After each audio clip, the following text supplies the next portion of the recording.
मुझे कहाँ ले जा रहे हैं महेंद्र बाबू? मुझे माफ कर दीजिए, मैं आपके पैर पड़ता हूँ। महेंद्र बाबू मुझे छोड़ दीजिए प्लीज, मुझे मत मारो, मुझे मत मारो।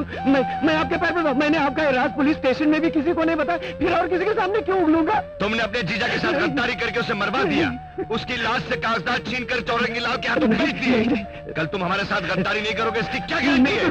नहीं करूंगा। तुम्हारी जगह इस दुनिया में नहीं, ऊपर है, इसलिए हम तुम्हें नीचे फेंक रहे हैं। फेंक दो इसे।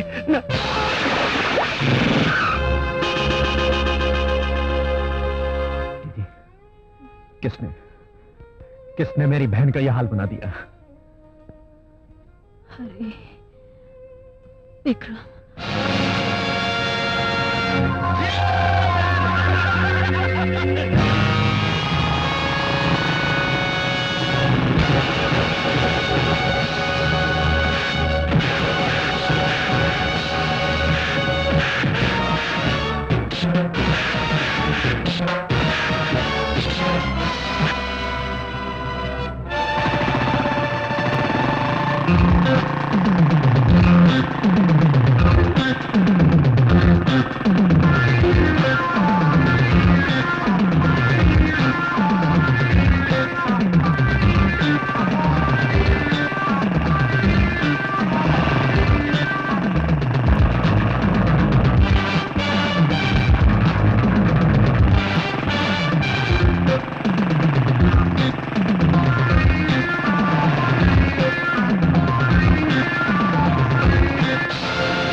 अरे बेटा,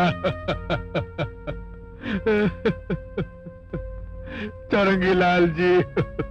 कैलाशनाथ, तुम रो रहे हो? तुम्हारे जवान बेटे की लाश तुम्हारी आंखों के सामने पड़ी है और तुम अपना कर्तव्य निभाने के बजाय अपनी आंखों से आंसू बहा रहे हो। अगर ये मेरे भाई की लाश होती तो अब तक उस सर्कल इंस्पेक्टर का सारा खानदान तबाह हो चुका होता।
से बेटी, वो कैलाशनाथ और महेंद्रनाथ हमारी बेटी ज्योति को उठा कर ले गए।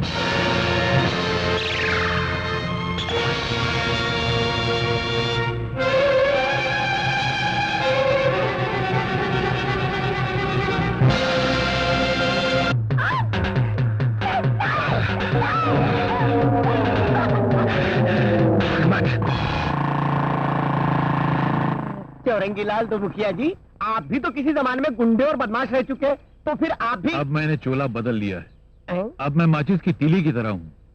जलाया, हालात के पेट्रोल में फेंका और खिसक गया, वरना हाथ जल जाने का खतरा है।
मेरी बच्ची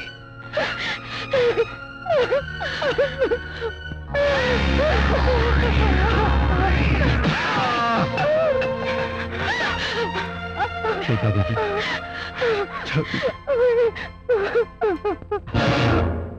योर ऑनर, एक जिम्मेदार और बाइज्जत पुलिस ऑफिसर की ड्यूटी से इस्तीफा देकर बेरहमी से खून करने वाली ये खुदगर्ज झांसी रानी मुजरिम है, गुनहगार है, कातिला है। इसलिए अदालत से मेरी दरखास्त है कि इसे फांसी की सजा दी जाए। That's all your honour. क्या आप अपना जुर्म कबूल करती हैं?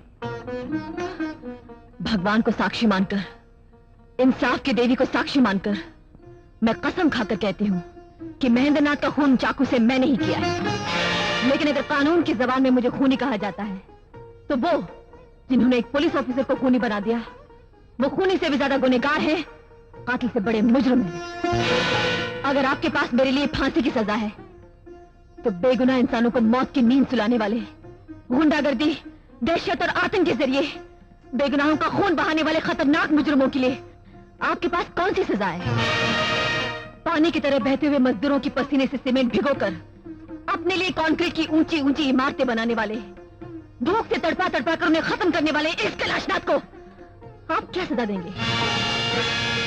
अपने सर पर 3 शेरों के निशान लगी हुई टोपी पहनने वाली इस पुलिस ऑफिसर झांसी रानी को इन जालिम भेड़ियों ने अपनी दौलत और वसीले की ठोकरों से इतना कुचला कि मुझे मजबूर होकर पुलिस के ओहदे से इस्तीफा देना पड़ गया। लेकिन वो काम जो एक पुलिस ऑफिसर ने कर सकी उसे एक मां ने कर दिखाया। यस योर ऑनर, जब एक मासूम कुंवारी लड़की को उन शैतानों ने अपनी हवस की आग बुझाने के लिए अगवा किया और उसके पाक दामन को अपने पाप के नाखूनों से नोचने जा रहे थे तो इस मां की कोख में आग लग गई, इसकी आत्मा से शोले निकलने लगे और इस मां ने राक्षसों को सर्वनाश करने वाली मां का रूप धारण किया और उस शैतान का खून कर दिया। क्या सजा देंगी ऐसी मां को? कौन सी सजा सुनाएंगी ऐसी मां को? जज साहब, अगर जुर्म एक आवाज है तो सजा उसकी गूंज है, अगर कानून एक आवाज है तो इंसाफ उसकी गूंज है। अगर अदालत की आवाज मुझे कहती है कि तुम मुजरिम हो तो करोड़ों माओं की आवाज गूंजेगी कि इंसाफ नहीं है, नहीं है, नहीं है। योर ऑनर, अदालत से चिल्ला चिल्ला कर इंसाफ मांगने वाली झांसी रानी की आवाज की गूंज में सिर्फ जज्बात हैं। इसकी बेगुनाही का कोई सबूत नहीं है। सबूत मेरे पास है। आप कौन है? Your honour, I am advocate Ravi Kumar. अगर इजाजत हो तो इन गुनहगारों के गुनाहों में इनका साथ देने वाले एक गवाह को आपके सामने पेश करना चाहता हूं, जो आपको बताएगा कि सच क्या है और झूठ क्या है। इजाजत है। Thank you your honour.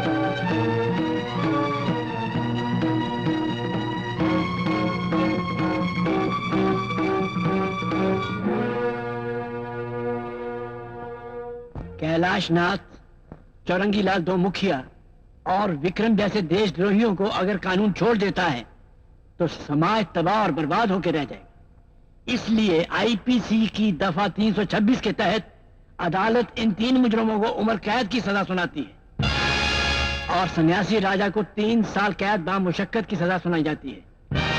अपनी रक्षा और अपनी बेटी की इज्जत बचाने के लिए झांसी रानी ने जो भी कदम उठाया, अदालत उसे जुर्म न मानते हुए झांसी रानी को बाइज्जत बरी करती है।